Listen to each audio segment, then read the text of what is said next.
નમસ્કાર, નવપ્રવાહ ગુજરાત ન્યૂઝમાં આપનું હાર્દિક સ્વાગત છે। ડભોઈ નગરપાલિકાની પ્રી મોન્સૂન કામગીરીની ખુલ્લી પોલ। આજ રોજ વહેલી સવારના 3 વાગ્યાથી ધોમધાર વરસાદ પડવાને કારણે ઉમા સોસાયટીમાં રહેતા મોટાભાગના ઘરોમાં 1 ફૂટથી 2 ફૂટ જેટલા પાણી ભરાઈ ગયેલ છે। આ વર્ષે માત્ર 1 કે 2 વરસાદ પડવાથી ઉમા સોસાયટીના મોટાભાગના મકાનો જળબંબાકાર થઈ ગયેલ છે। તેમજ Mohanpaik society, Shivshakti society, Vimal society, Pratham ટેનામેન્ટની બાજુમાં પણ ઇકો ગાડી પાણીમાં ગરકાવ થયેલ નજરે પડે છે। નગરપાલિકા એવું કહે છે કે અમે આ વર્ષે પ્રી મોન્સૂનની કામગીરી કરેલ છે, તેમ છતાં આવું કેમ થયું તેવા સવાલો તમામ સોસાયટીના રહીશોમાં ઉઠી રહ્યા છે।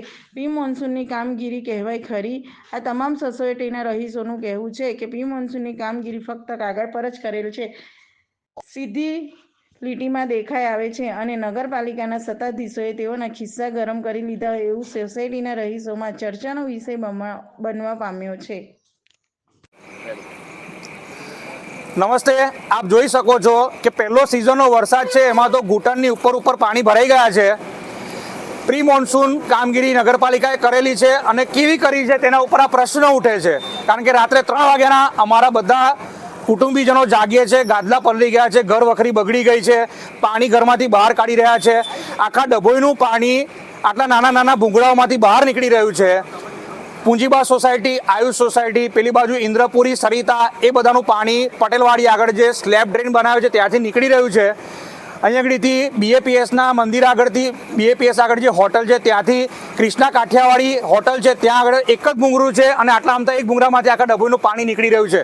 નગરપાલિકાને એવી વિનંતી છે કે આ જે દબાણો છે તે દબાણો તમે હટાવો, વરસાદી કાચ ચોખ્ખી બનાવો, વરસાદી કાચ પહોળી કરો અને સ્લેબ ડ્રેન અને નાળા પાક્કા બનાવો, તો અમને આ દર વર્ષે જે કષ્ટ ભોગવવું પડે છે, જે વેઠવવું પડે છે, કે તમે આગળ આવો તો તમને ખબર પડે, અમારા ઘરમાં રહી જુઓ તો તમને ખબર પડે કે કેવી તકલીફ પડે છે।